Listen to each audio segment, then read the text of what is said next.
harvesting connective tissue from the maxillary second molar using a distal wedge or a distal gingivectomy. This technique has been published in the compendium by Mitch Godat and co-authors in the September 2018 issue, volume 39, number 8. And here's a picture of Dr. Godat. What are the advantages of harvesting this tissue from the distal to second molar? Harvesting is a commonly performed periodontal surgical procedure, so any periodontist knows exactly how to do this. He doesn't have to learn anything. And harvesting will eliminate pockets on that distal of that second molar. And the harvested connective tissue is denser, and this is an advantage if, for instance, you're doing ridge augmentation. And it does avoid the palatal wound.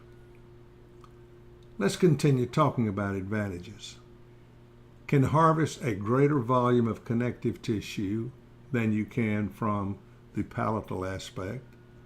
This tissue contains no adipose or glandular tissue.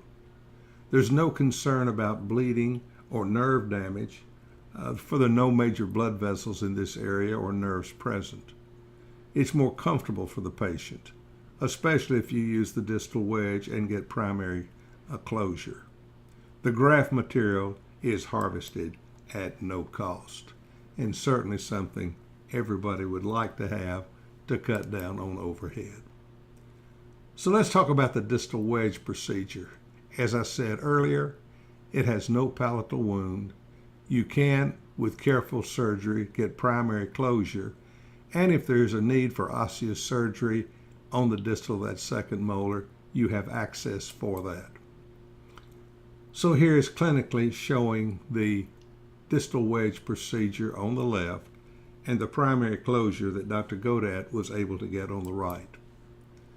There are disadvantages to the distal gingivectomy. Yes, this is much simpler to do and probably a procedure that would be done by the restorative or general dentist rather than a distal wedge because it's easier to do. But one of the disadvantages is there's soft tissue left exposed, so there's no access to get to the bony structures to do any osseous surgery. And here we see on the bottom exactly how that incision is made, and you can see it also goes on the palatal of that second molar, which is going to give a C shape to the tissue that is harvested. Now let's look at the gingivectomy technique. On the top left, you can see where the gingivectomy incision is made, and on the top right, you can see the large piece of connective tissue that was harvested. And on the lower left, the thickness of that connective tissue is about 7 or 8 millimeters, and by filleting that, as you see at the top, we're going to get several different pieces out of that, and in reality, we've got 5 pieces, which should be adequate for grafting 5 different recessions. The open book or butterfly technique. You don't need to harvest it horizontally like that, but you can harvest larger pieces and then split them and fillet them as you see Dr. Godat is doing here. But one thing I think is very unique what Dr. Godat does is using tongue blades to fillet the tissue.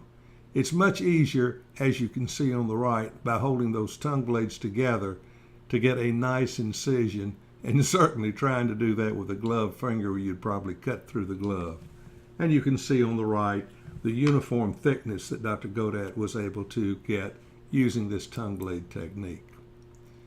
It provides a C-shaped graft, as you see here, and on the left how that is inserted and would fit down into a pouch similar to what Retsky showed many years ago.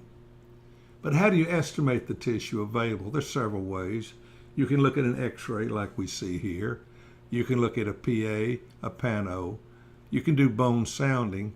And after harvesting, you can measure the width and height as you just saw on the slides before to harvest the thickness that you want.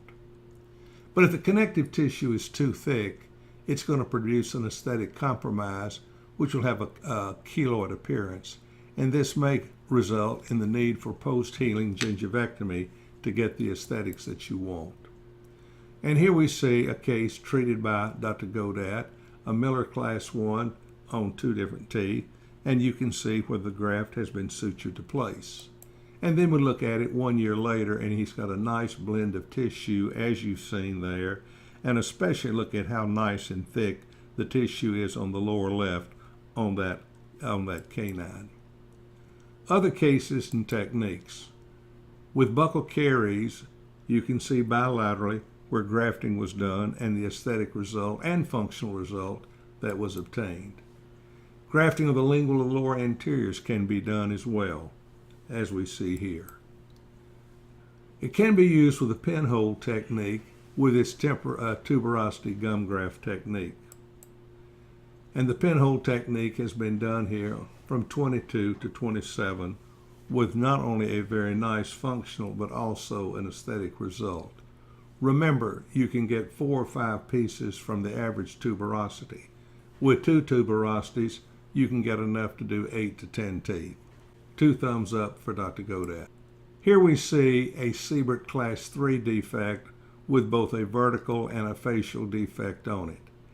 Think about how easy it would be to carve a piece of that tuberosity and just fit it and inlay it there to get the result that you want. So what are our conclusions? Connective tissue is denser than palatal connective tissue, and as you just saw in that last case, how a piece could be carved and inlaid into that Seibert Class 3 defect. There's no fatty tissue. There's less vascularity, so that means there's less bleeding. There's less nerve tissue. That means less discomfort or possibly avoiding any post-op paresthesia or anesthesia. And if you use the gingivectomy technique, it can be done very, very quickly. Filleting enables various thicknesses of connective tissue, just as we showed you on that Seibert Class 3. The tuberosity tissue could be carved and actually fitted and inlaid in there very nicely.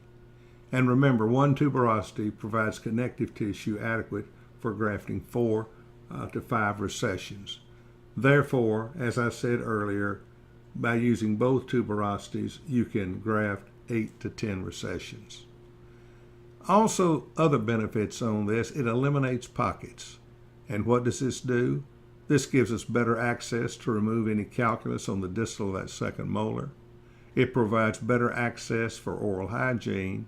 And think about this, it enhances restorative if restorative is necessary. So I'd like to thank Dr. Godat. You will see my name on here because he bought my practice many years ago and has developed not only into a good surgeon, but a great periodontoplastic surgeon.